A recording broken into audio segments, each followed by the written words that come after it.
वास्तवमा मृत्यु भन्ने कुरा यो शरीरको एउटा चाहिँ धर्म मात्रै हो र आत्माको लागि मृत्यु भन्ने छैन। किनभने आत्मा सदैव प्रकाशमय छ, ज्ञान स्वरूप छ। त्यो सदैव निरन्तर नित्य निरन्तर अनन्त भएको हुनाले आत्माको स्थितिमा पुगिसकेपछि मृत्यु हुँदैन अथवा मृत्यु छैन। मृत्युको बोधबाट अथवा मृत्युको भयबाट ऊ सदैव मुक्त हुन्छ।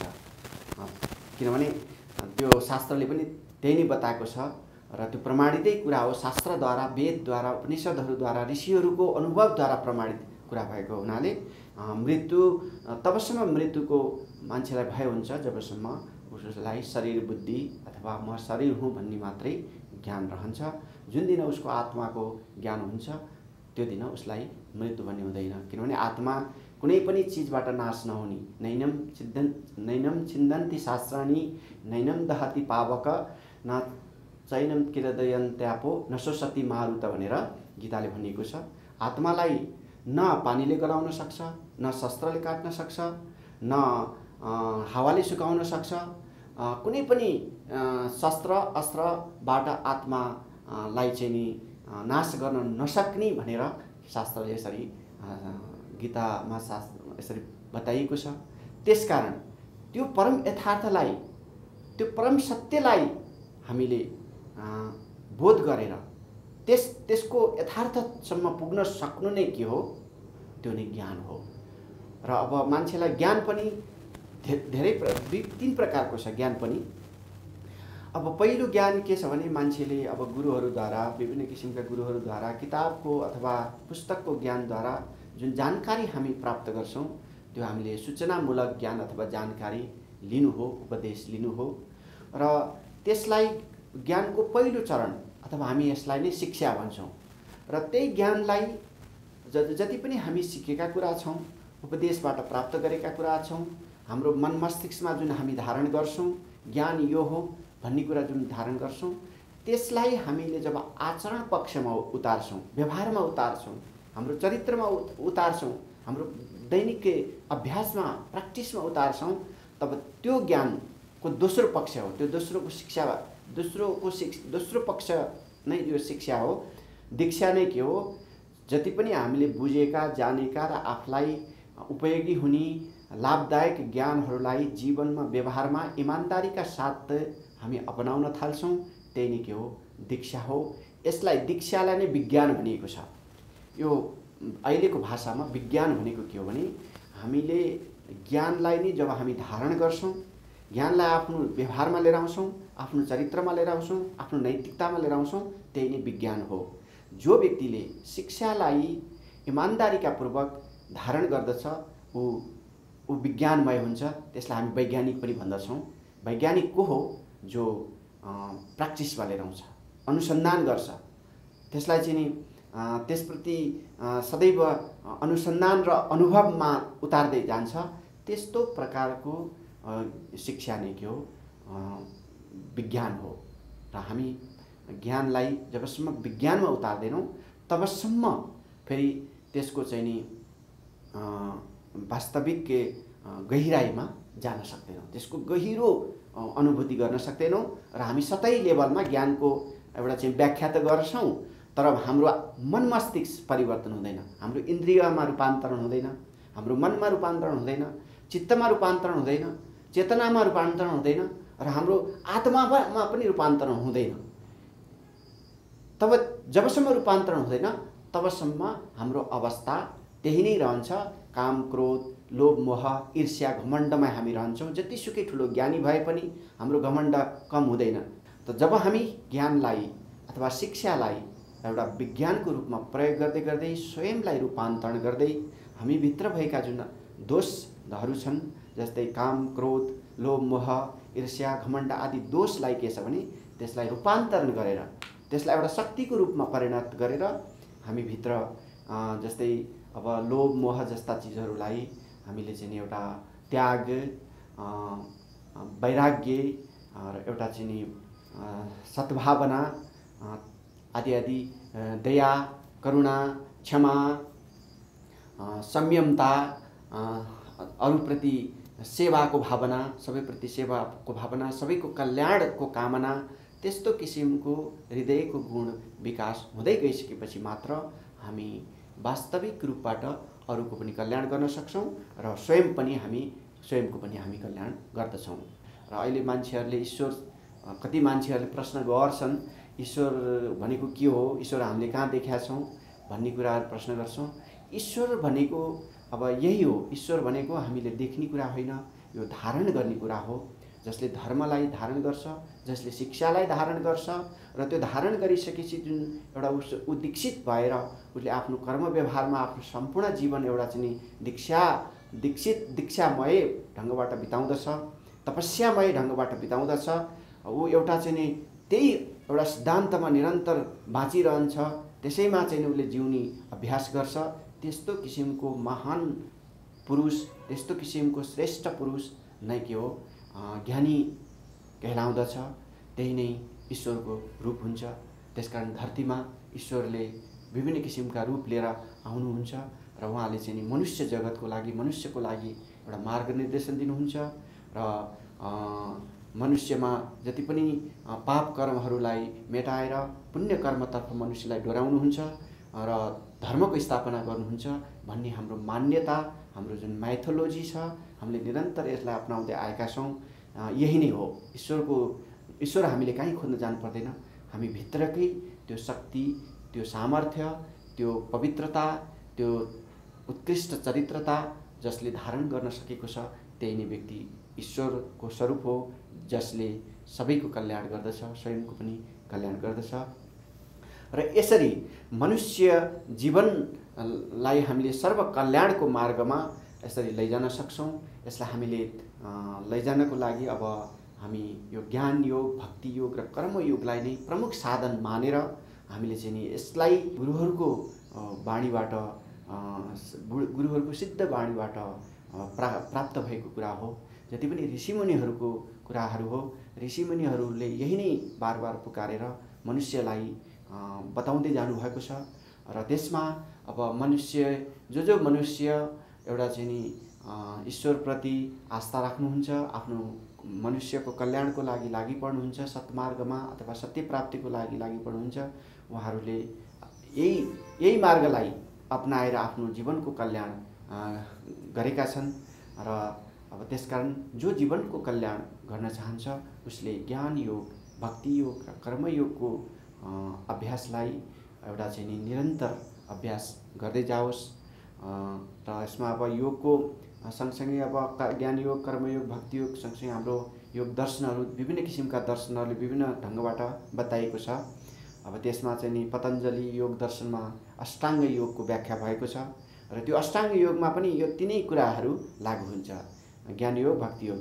अष्टाङ्ग योगमा यम, नियम, आसन, प्राणायाम, प्रत्याहार, धारणा, ध्यानका कुराहरू छ। त्यसमा पनि यो तीनैवटा योगलाई चाहिँ यसमा समावेश भएको छ। जस्तै अब पतञ्जलि योगमा चाहिँ नि यम र नियमको जुन कुरा छ त्यसमा चाहिँ नि त्यो सबभन्दा महत्त्वपूर्ण अनुशासनको कुरा हो। त्यो अनुशासन, सदाचार, चरित्रको कुरा हो। सदाचार र चरित्रको पालनबाट नै मनुष्यले सबभन्दा पहिला आफ्नो योग रूपी आफ्नो जीवनको एउटा चाहिँ नि सुन्दर कार्यको एउटा जग बसाल्ने हुनाले आचरण र सदाचार, यम र नियमलाई पालन गर्नै पर्छ। यम र नियम पालन नगरिकन उसको योग रूपी भवनको जग बलियो हुँदैन अथवा जग स्थापित हुँदैन। जुन भवनको जगै छैन त्यसमा हामीले भवन बनाउँछु भनेर त्यो असम्भव कुरा हो। त्यसैले यम नियम रूपी जगमा हामीले आसन प्राणायाम प्रत्याहार रूपी चाहिँ नि एउटा चाहिँ नि गारो पिल्लर राखेर ध्यान धारणा रूपी त्यसको चाहिँ नि छाना बनाइसकेपछि मात्रै हाम्रो योग रूपी भवन तयार हुन्छ। तब यो यसमा पनि तीनवटा पक्ष छ। जस्तै यम नियम हाम्रो जुन छ त्यो एउटा चाहिँ नि आचरण पक्ष हो, त्यो उपासना पक्ष हो, त्यो नै के हो भक्ति योग हो भने आसन प्राणायाम धारणा ध्यान आसन प्राणायाम प्रत्याहार यो के हो कर्मयोग हो। यसमा हामीले निरन्तर कर्म गरिरहनुपर्छ र धारणा ध्यान समाधि ज्ञान योगको स्थिति हो। धारणा ध्यान समाधिमा पुगिसकेपछि व्यक्तिले कुनै पनि कर्म उसले चाहिँ गरिरहनु पर्दैन। उसले कर्म गर्दै गर्दै पनि ऊ कर्मबाट रहित हुन्छ भने उसले कर्म नगर्दै बस्दा पनि ऊ अकर्मण्य हुँदैन। त्यस्तो किसिमको अवस्थाको नाम नै समाधि हो। त्यसकारण जति पनि आध्यात्मिक पुरुषहरू छन् उनीहरू सम्पूर्ण जगतलाई छोडेर सबै बाहिरी कर्महरूलाई छोडेर पनि उनीहरूले महान कर्म गरिराखेका हुन्छन्। उनीहरूले गरिएको कर्मद्वारा नै उनीहरूबाट प्राप्त ऊर्जाबाट नै यो समाजमा एउटा सत्यको शक्ति स्थापित भइराखेको हुन्छ र सबैलाई प्रेरणा मिलिराखेको हुन्छ। सबैलाई त्यो ऊर्जा त्यो चाहिँ नि त्यो महान शक्ति प्राप्त भइराखेको हुन्छ। उनीहरूबाट नै धर्मको रक्षा समाजको रक्षा यो समस्त जगतको रक्षा भइराखेको हुन्छ। अष्टाङ्ग योगलाई नै हठ योग र राजयोगको दुईटा रूपमा पनि हामी बुझ्न सक्छौँ र हठयोगका गुरुहरूले हठयोगलाई नै बढी जोड दिएका छन्। किनभने हठयोग भन्नाले अलिक कठिन अभ्यास कठिन आसनहरूको अभ्यास जसद्वारा आफ्नो जुन शरीरको रोगहरूको शुद्धि अथवा रोगहरूलाई निवारण गर्ने र चित्तको शुद्धि यो दुईटा चित्तशुद्धि र रोगहरूको निवारणको लागि निरोगी भएर बाँच्नको लागि हठयोगको अभ्यास गरिएको छ। हठयोग र राजयोग एक सिक्काका दुईटा पाटा हुन्, दुवैलाई साथसाथ लैजानुपर्छ। साह्रै बेइज्जत भयो घरको कार्पेट ल्याउँछु आज, आफन्त र पाहुना आउँदा मुख देखाउनै लाज। अति सुन्दर धेरै टिकाउ कहाँबाट ल्याउने, अरू भन्दा कम्फर्टेबल कार्पेट कुन लाउने? मैले जस्तै बुझ्नु पर्यो, नयाँ जेन्सा कार्पेट नै ल्याउनु पर्यो। जेन्सा कार्पेट हाम्रो नै राम्रो। मेरी आमा कहाँ हुनुहुन्छ? जेन्सा सँगै स्वेटर बुन्दै हुनुहुन्छ। अनि नानु जेन्सा सँगै पढिरहेछ। बाबु कहाँ छ? जेन्सा सँगै खेलिरहेछ। अरू भन्दा बढी कम्फर्ट, ब्युटी अनि भेराइटी छ किनकि बेस्ट टेक्नोलोजीमा हाम्रो देशको आफ्नै उत्पादन छ। माकुसुम हाम्रो नै राम्रो। जेन्सा कार्पेट। ब्रह्माण्ड भनेकै यो साकार र निराकार दुवै शक्तिको संयोजन नै ब्रह्माण्ड हो। जसरी हाम्रो शरीर पनि आत्मा र शरीरको संयोजन भएको हुनाले नै हाम्रो शरीर हामीलाई जीवन प्राप्त छ। जीवन शरीरको अभावमा पनि जीवन चल्न सक्दैन र आत्माको अभावमा पनि जीवन चल्न सक्दैन। आत्मा र शरीरको संयोगद्वारा नै हामीलाई जीवन मिल्दछ र हामी जीवनलाई जिउँदछौँ। आत्माद्वारा यो शरीर जीवित रहन्छ भने शरीरद्वारा आत्माले काम गर्ने अवसर प्राप्त गरिराखेको हुन्छ। यसरी आत्मा र शरीरको संयोग जुन छ त्यो नै जीवन हो, जीवन नै योग हो। यो जीवनलाई नै हामीले योगको रूपमा मान्छौँ।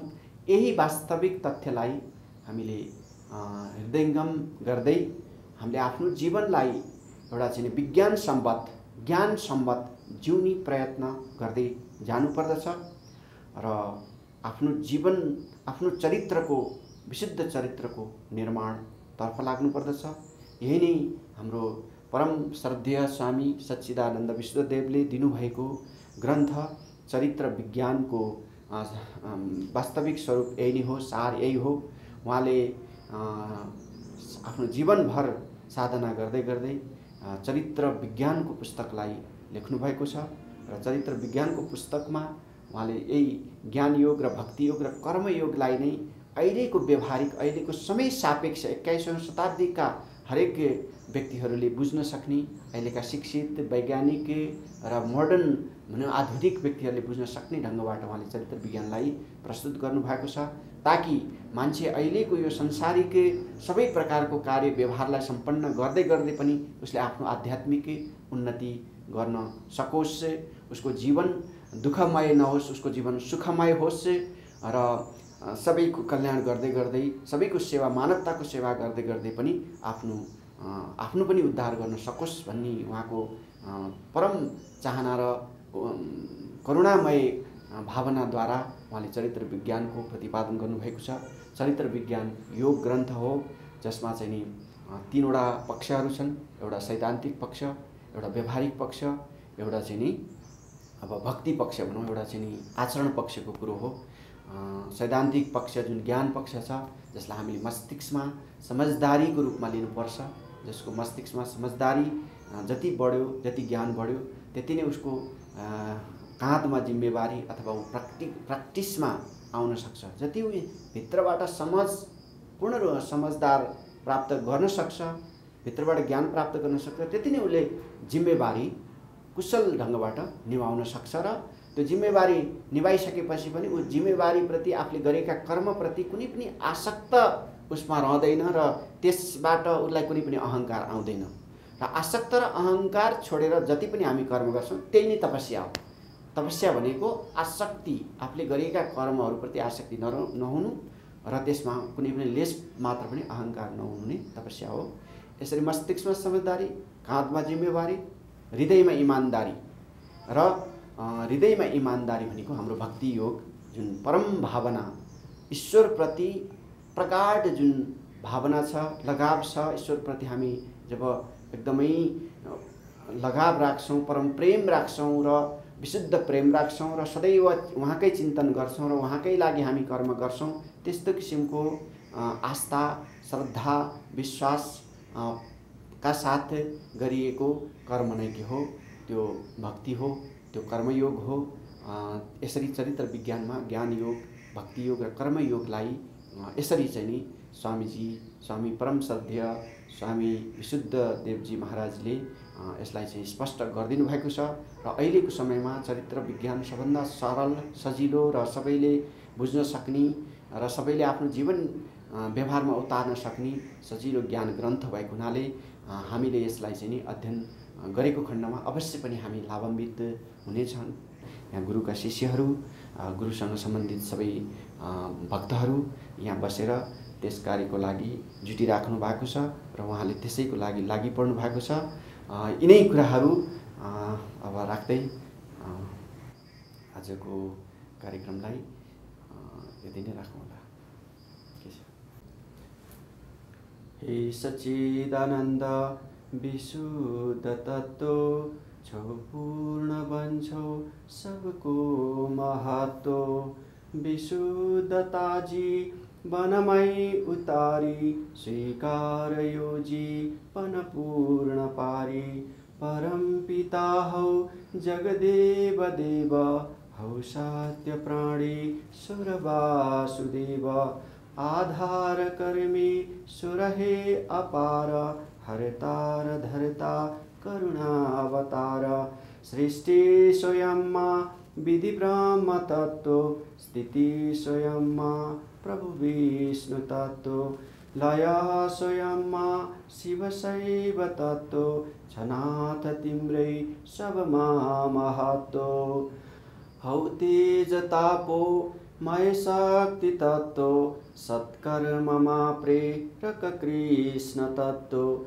विश्वात्म वैश्वा नर राम तत्व, हौ सर्वज्ञाता परमात्मा तत्व, हौ बौद्ध का वन्दित बौद्ध तत्व, हौ जैन सम्पो चित जैन तत्व, तिमी स्वयं हौ गुरु ज्ञान तत्व, अमोघ ओंकार अनंत तत्व, विचार विज्ञान विवेक दाता, तिमी परम शक्ति र शुद्धि दाता, ब्रह्माण्ड तिम्रै परिपूर्ण धाम हे जीव काजी बन आत्मराम हे ब्रह्म ऊर्जा जगदीश्वर हे चैतन्य साक्षात् परमेश्वर हे आदर्श जी बनमै उतारी स्वीकार यो जी बन धन्य पारी अज्ञानता छन् मुरुरूपधारी देव मुक्ति ज्ञानी सुर हे मुरारी सत्यज्ञान गंगा दिलमा बगाऊ मनुष्यमा मानवता जगाऊ जे नाम राख्यो जुन वंश सोई तिमी त्यही हौ पर छैन कोही हे निर्विकारी परिपूर्ण सिन्धु हे सिन्धु तिम्रै मत एक बिन्दु सत्य ज्ञान सत्कार मर भक्ति दाता स्वयं तिमी हौ सबका विधाता विशेष हे अच्युत लोकनाथ कहिल्यै नहोस् कोही जगमा अनाथ हे नाथ हे ईश्वर अंशुमाली मनुष्य हो चेतन दीप खाली चरित्र नै चेतनमा जगाई स्वीकार विश्वेश्वर विश्वलाई स्वीकार विश्वेश्वर विश्वलाई साकार बन्नी गुरु ज्ञान तत्व साकार बन्नी गुरु भक्ति तत्व साकार बन्नी गुरु कर्म तत्व साकार बन्नी गुरु धर्म तत्व साकार बन्नी गुरु शक्ति तत्व साकार बन्नी गुरु आत्म तत्व गुरु स्वयं हुन् परमात्मा तत्व हुन् सच्चिदानन्द विशुद्ध तत्व असारमा भो गुरुको महत्व रसारमा भो गुरुको महत्व गुरु स्वयंको महिमा अपार बुझेर कोशक दश गर्न पार गुरु त होस् गौरवपूर्ण साथी होस् कर्मको दीपक सुदवाती सद्भक्तिको वर्तन पूर्ण हाली जागौँ ज्ञानोदित दीप बाली कृपा सधैँ नै गुरुको म पाऊँ र ज्ञान गङ्गाहरूमै रमाऊँ जाऊँ म यो जीवनबाट पारी आदर्श जीवनमै उतारी प्रणाम गर्दै अब बार बार सुम्पन्छु यो जीवनको म भार नहोस् कतै जीवनमा अशान्ति होस् शान्ति चारैतिर होस् सुशान्ति होस् शान्ति चारैतिर होस् सुशान्ति ओम गुरु परमात्मने नमः ओम विशुद्धाय नमः ओम शांति शांति शांति।